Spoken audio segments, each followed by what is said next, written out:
Welcome to Bird Camp Radio, where the coveys rise from the high pines, marsh valleys, sagebrush seas, and the shelf rock ledges.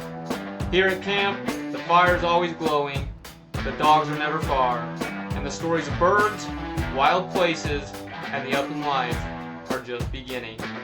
This is Bird Camp Radio. Before we get into today's episode, I want to thank a company Rachel and I personally trust, Pet Commute. We have worked with them several times ourselves, and I can tell you firsthand, they are reliable, safe, punctual, and they give frequent transport updates. That peace of mind matters, especially when it's your dog. If you're a breeder, buyer, trainer, running field dog trials, traveling to a hunt, or honestly just need to get a pet somewhere safely, Pet Commute is a perfect fit for bird dog folks. They offer free transportation quotes, and make sure to mention Bird Camp Radio to get 10% off your pet's travel.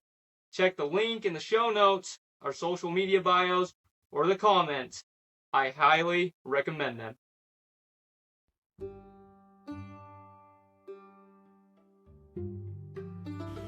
Welcome back, everyone, to the Bird Camp Radio podcast. I'm your host, Kellen Golightly. We're excited to be here for our 33rd episode of Bird Camp. So, today we're going to have Ryan McCollum on. We're excited to have him. He sent in his bio just a little bit earlier, and I'm going to read that for us real quick. Ryan McCollum has been immersed in the world of upland hunting since he could walk. He grew up following his father behind English setters, raising dogs at home and hunting wild quail from an early age. That foundation, wild birds, good dogs, and time in the field shaped not only his passion for wing shooting, but the way he approaches every hunt to this day. By high school, Ryan was already guiding quail hunts in southern Illinois, working behind pointing dogs and gaining hands-on experience in real wild bird country. He went on to enroll in the Shooting Complex Management Program at Southeastern Illinois College, where he studied under Bruce Herring and graduated as a National Sporting Clays Association certified shooting instructor. During that time, he completed a year-long internship at a major South Texas ranch, where he guided extensively in wild quail country behind pointing dogs, while also gaining experience in deer management and large-scale hunting operations. Ryan later managed a prestigious wing shooting lodge in Southern California, where he guided wild valley quail hunts behind pointing dogs along with pheasant and chukar. Those years reinforced with his appreciation for truly wild birds and the importance of dog work, habitat, and knowledgeable guiding. His career soon took him to Mexico, where he spent many years working and guiding quail hunts behind pointing dogs, particularly in the renowned wing shooting regions of Tamaulipas, I probably said that wrong, and northern Mexico. Determined to fully integrate into the local hunting culture, Ryan committed himself to becoming fluent in Spanish. He graduated from a full immersion Spanish program in Costa Rica and continued advanced studies at Southern Illinois University between hunting seasons. That fluency has allowed him to build long-standing relationships with landowners and outfitters and uncover exceptional, often untouched wild bird hunting opportunities. While attending SIU, Ryan expanded his outdoor background into fly fishing, attending guide school in Montana that led to his work as an Orvis-endorsed fishing guide in Alaska. He later combined his passions for wing shooting, fishing, and Spanish by establishing and operating sporting programs in the Yucatan Peninsula of Mexico, offering wild quail hunts behind pointing dogs, duck hunting, and world-class tarpon fishing. In the early 2000s, Ryan relocated to Paraguay, where he worked alongside Erland von Schneidern in Bolivia and Paraguay, managing large-scale dove and pigeon wing shooting operations. After Erland's passing, Ryan assumed responsibility for seeing those operations, maintaining high standards of service, logistics, and client experience. Ryan later launched and operated his own sporting operation in Bolivia for 6 successful years, specializing in dove and pigeon wing shooting as well as peacock bass fishing. During that time, he married a Bolivian woman and became became the proud father of 3 children. Over the course of his career, Ryan has hunted, guided, and managed wing shooting operations across the United States, Mexico, Argentina, Paraguay, Bolivia, Nicaragua, Romania, and beyond. Today, Ryan is the founder and owner of the Worldwide Wingshooter. He also owns and operates Yucatan Wingshooting, focused on authentic wild quail hunts, turkey hunts, and fishing in the Yucatan Peninsula, as well as Sierra Norte sporting in Nuevo León, Mexico, offering quail, duck, dove, and turkey hunts in partnership with trusted Mexican operators, all centered on wild birds and traditional pointing dog hunting. At Worldwide Wingshooter, Ryan's consulting services come at no cost to the client.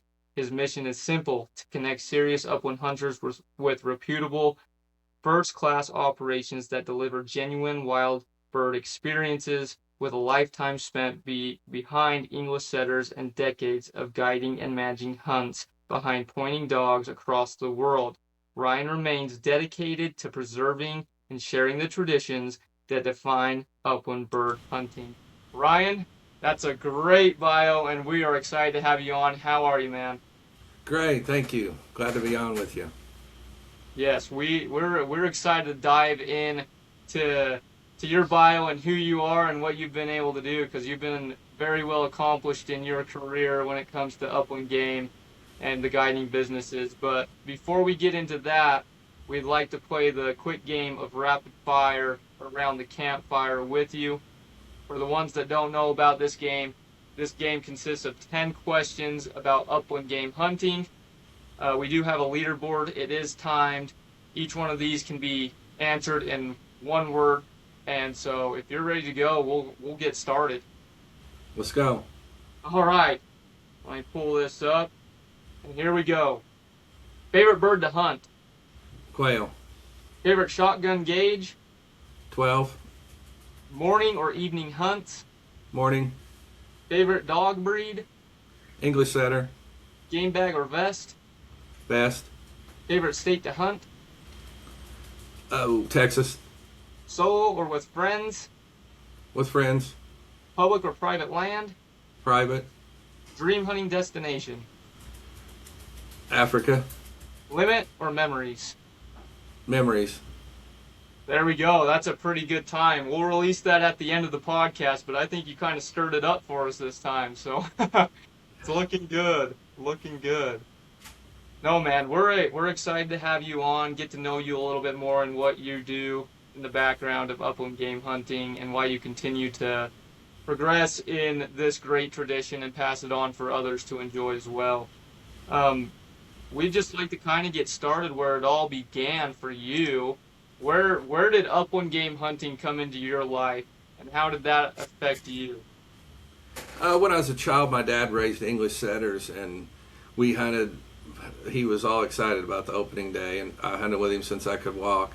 And one time when I was a little kid, he had a Browning humpback. I think it was a 12 gauge, and I kept begging him to let me shoot into a covey, and it didn't fit me, so I put it under my arm and I shot, and I still got a scar on my nose right here from it, and I was bleeding, but I shot the bird, so I was addicted since then. And we hunted hard every day, and he walked my brains out. For a while, I got burned out on it. When I got probably about 10, 11, I got burned out for a while and didn't want to go. And then all of a sudden it kicked in again, and I couldn't wait to go. And he just passed away 2 weeks ago, so I have a lot of memories of hunting with him, and brings back memories. Us in the field shooting. We always shot sporting clays and quail hunted, turkey hunted, and stuff. And so that's where it started. And then I was going to Rend Lake College to be an architect, and there was a shooting complex across the street, and they had guides and did bird. I took my bird dogs out there and started guiding. And the guy brought, he was delivering, the release birds one day. He said, "Hey, are you from that hunting school, that shooting school?" I said, "What are you talking about?" And he said, "Oh, the one at Harrisburg, the Southeastern Illinois College." I said, "No, but I want to hear about it." He told me, so I went and quit architecture and started that school that same day, and it's taken me a lot of places. We got to shoot every day and work dogs and study biology and all that kind of stuff, and then we go visit ranches, and I got to do my internship in South Texas guiding, like you said in my bio there. So, that's just where it began, and I've met some great people, and they've helped me along the way. And my dream was to go to Argentina and work, and I was guiding some guys on a quail hunt in Tamaulipas, Mexico. And I told them I wanted to go to Argentina. They said, we just got back from Bolivia. That's where you need to go and work with Erlen von Snyder. I didn't even know where Bolivia was on the map at the time. And that's how bad it was. But as soon as I got done with our hunt, I went in and called Erland up. And he said, as soon as your season's over, get on a plane and come to Bolivia. And I said, all right, I'll be there. So I went down there and worked for him. And he passed away. And we were working Bolivia and Paraguay, doing high-volume dove, pigeon, peacock bass. And so after he passed away, I worked with his widow for a year, one season. And then after that, she was going to shut it down. So me and his head scout started a business, and I stayed in Bolivia, had the kids, got married, and then moved back to the States to raise the kids. Kind of wish I'd have stayed down there. I was in paradise. But anyway, now I'm back in Mexico, and we book trips all over the world. I've got people right now in Salta, Argentina hunting. Got some people going to Bolivia. White wing season's coming up here in August. Got groups going. I'll go with those groups that go to Mexico, and I help translate and make sure they're having a good trip, and it's a great time. And then January, February, March, April, I'll be in the Yucatan back and forth, doing wild quail, duck hunting, tarpon fishing, and ocellated turkey. That's quite the experiences. I love to hear it. With all of that, what is upland game hunting like outside of the country? Does it change up much, or is it pretty much the same? What's it like? Oh, it changes. Like in the Yucatan, I just had like the Quail Forever group were down there, and they hunted, and they said, Ryan, I think there's more wild quail here than anywhere on the planet. And we had 3 groups of like 3 people going. We parked in one spot and went different directions, and in one morning combined there was 100 cubbies found, around 100. So, and it's a lot about habitat. They got the perfect habitat. Nobody's down there running bush hogs and cutting down and farming up to the lines and that kind of thing. And they have great habitat, great food, not a lot of predators where we're at. So it's just a perfect combination. Wow. Yeah, that makes sense. So when it comes to like hunting property, here in the States, of course, a lot of it, I mean, where we're at here in Utah, we roughly have 70 to 80% public land, which is great opportunity when it especially comes to bird hunting, because most of the state, you can go across the whole state and have basically anywhere to hunt. I know other states, like Texas, it's almost flip-flop. Most of it's private property. What's it like in these other countries when it comes to, do they have your typical public land and private land properties, or how does that work? It's pretty much all private ranches, so you have to go on and get permission. And like in Mexico, you have to have a thing called an UMA, which is biologists come and study the ground, and then you get a permit. But yeah, I don't even know that there is any public hunting ground in Mexico for sure. That I know of, there's not. Argentina, same thing. It's farms, and Bolivia, it's farms. And, these farmers in South America, like for bird hunting, they want you coming down and shooting doves and pigeons because they're eating. Sometimes they'll eat 40 to 50% of their crop. So they want you there, but, you still have to pay them a little bit. That makes sense. So growing up, I've always seen, and I've had a few people that I've known personally within our community that's hunted Argentina with the dove hunts, and I've seen videos, and I've never seen anything like it before. Like, it's amazing. It's just insane to see those videos, and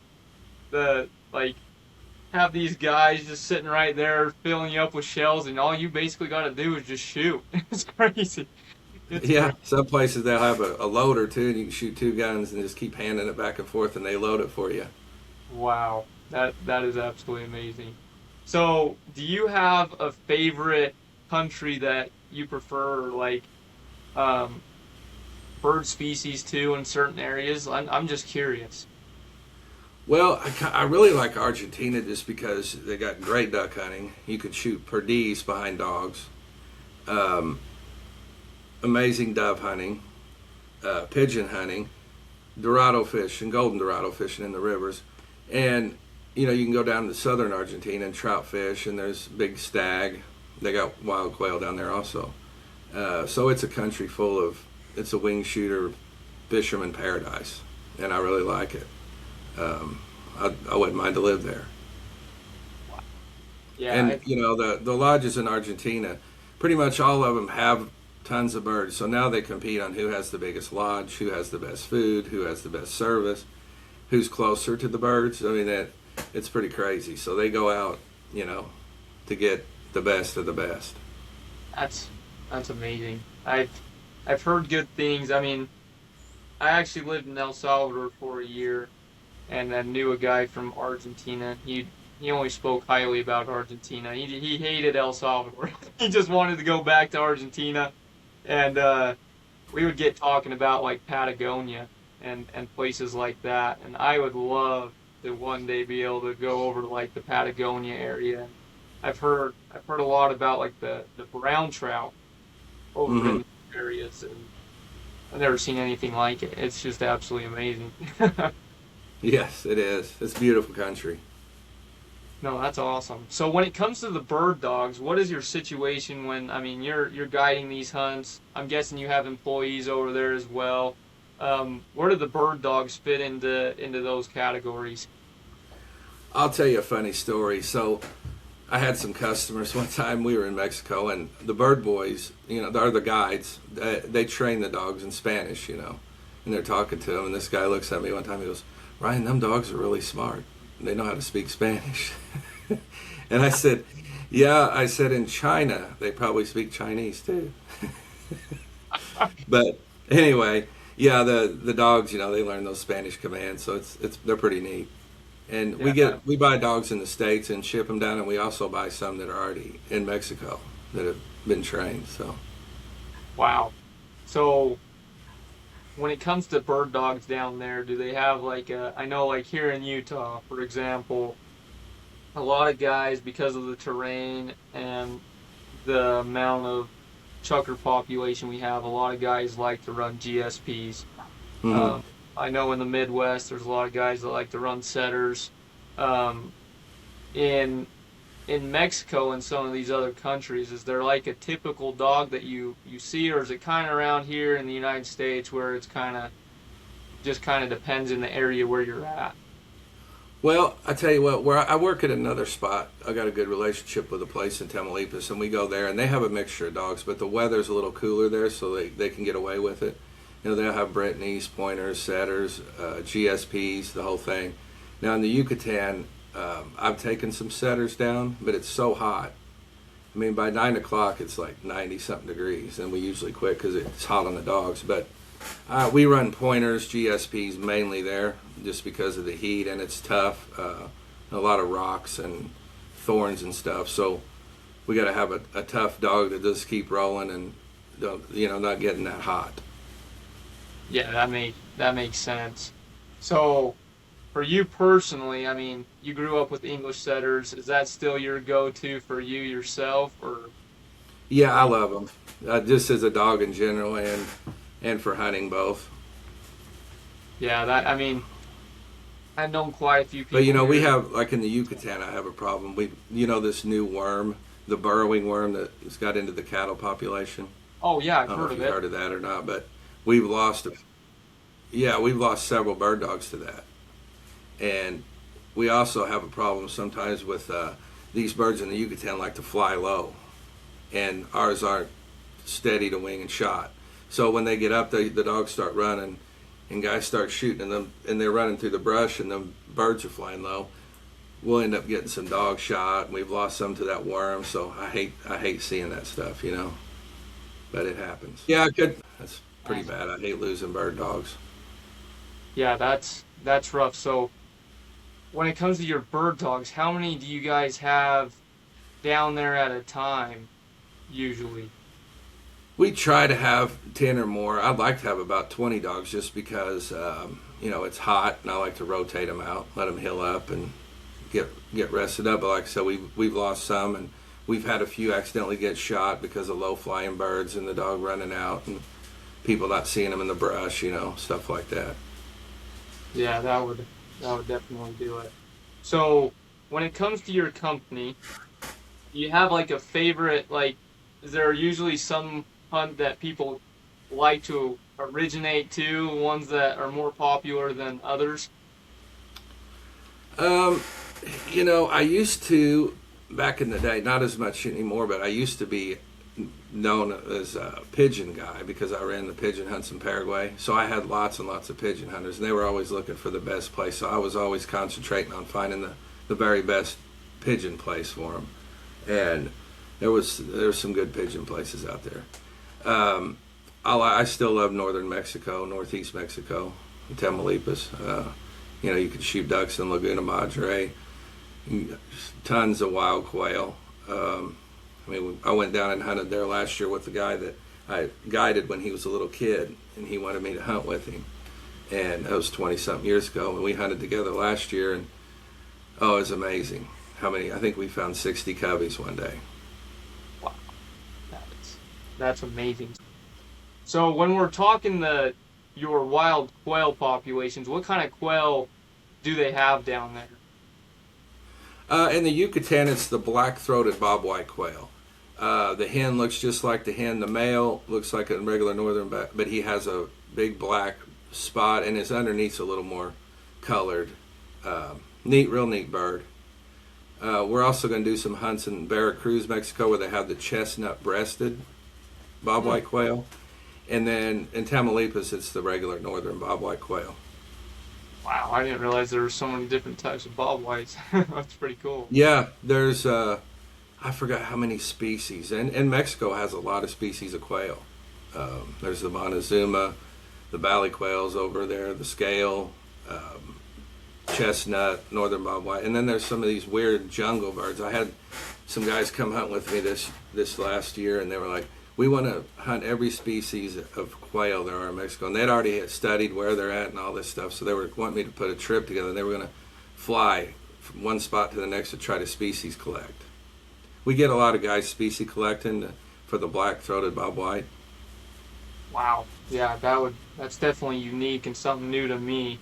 When it comes to, like you said, a lot of this is farmlands that you're hunting, a lot of it's private property. What's the terrain like when you're hunting these kinds of this farm ground? I'm just curious. So in the Yucatan, it was pretty much all jungly, but they cleared out all these places for cattle farms. And where there's cattle, there's quail down there where we're at, and there's a bunch of cattle farms. So the weeds grow up pretty high, and I don't start hunting in December.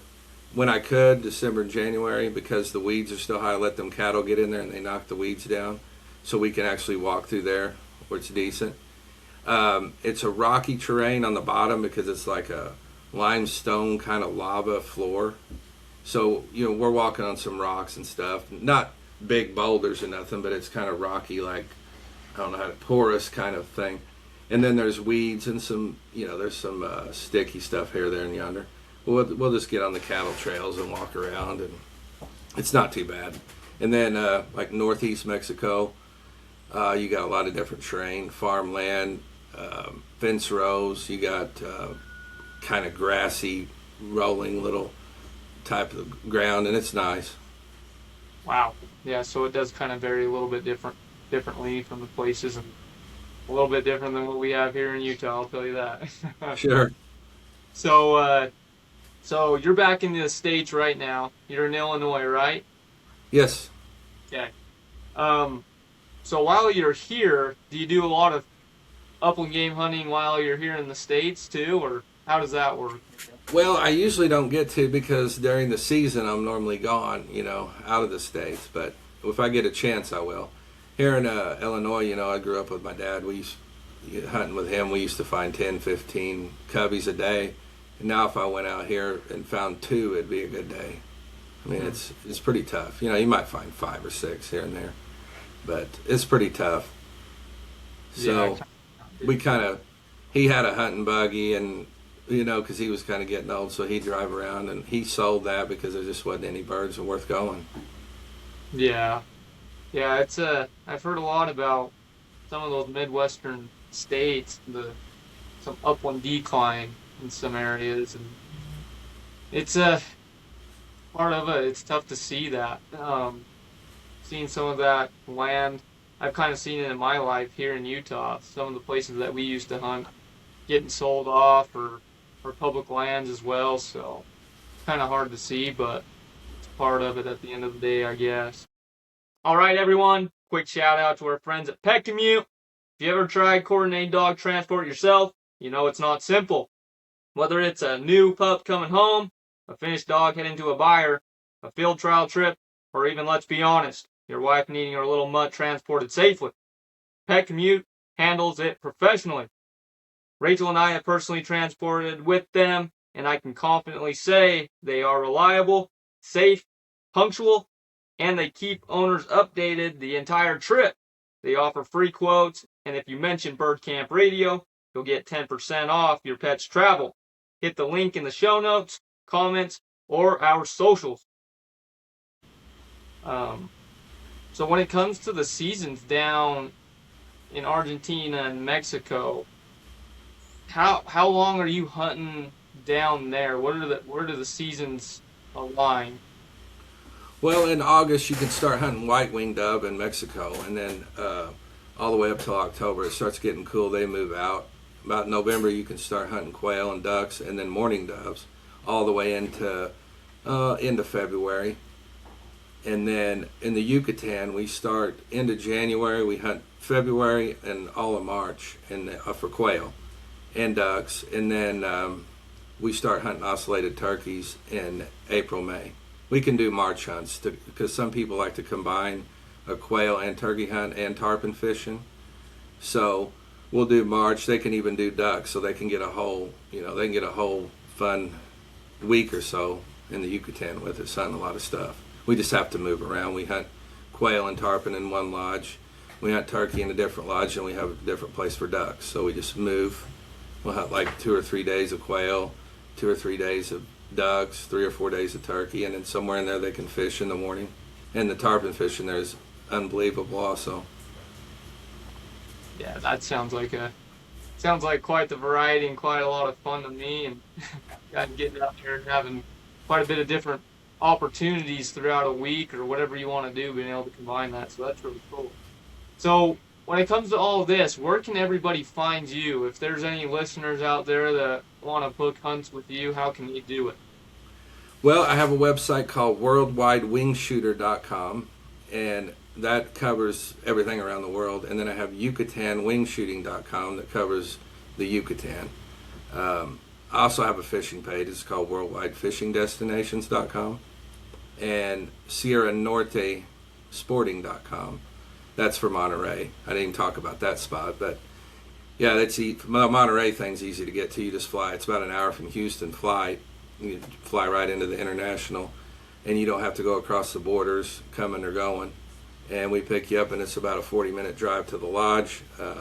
Great white wings, good quail, good ducks. You can shoot all 3 species of teal there, and we got great turkey. They also have good goose hunting there, so it's a good combination. We also do largemouth bass fishing on Lake El Cuchillo, which is the knife, and they built a big resort. The government did right on the lake, and there's some giant bass in there, and it's a lot of fun. Wow. Yeah, that sounds like quite the setup there. So there you go, everybody. If you want to be able to book a hunt, go do some fun hunts, quite a bit of different varieties. There you go, and we'll put all this in the bio of the episode. So we'll have the Yeah, link. I've got a bunch of videos on TikTok under Worldwide Wingshooter and Yucatan Wingshooting. If you want to look at them, there's a lot of birds flying, dogs pointing. On Facebook, Instagram.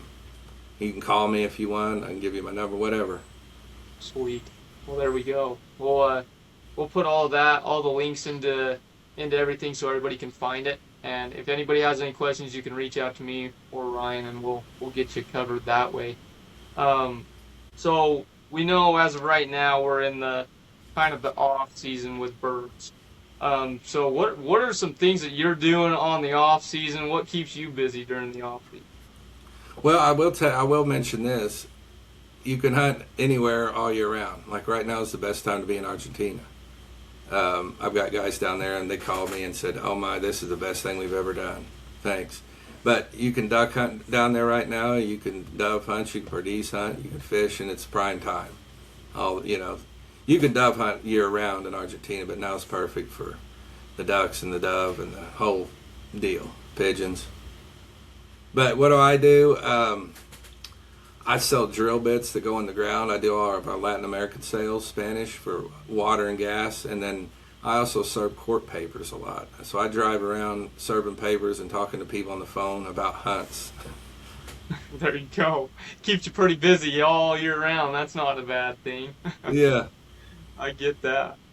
So, man, that's a lot of fun. It's always good to be able to hear what guys are doing on the off season. We've been doing a lot of turkey hunting and fly fishing around here until September 1 makes its way around. So it's always fun being able to see what guys are doing outside of it. So, but this has been a lot of fun being able to have you on the podcast. One of the questions that I like to ask before we end is, do you have any advice that you'd give new upland game hunters or guys that have already been in their tradition their whole lives? I mean, you can answer that for one or the other or both.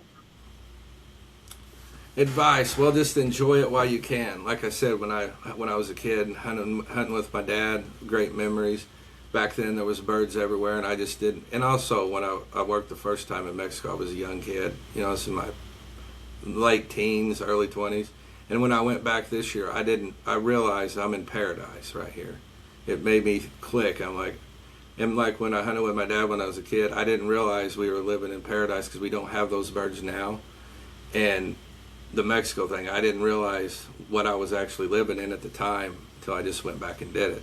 So enjoy your time, get the kids out, get them hunting. If you're hunting with your father or your uncle, your relatives, remember that.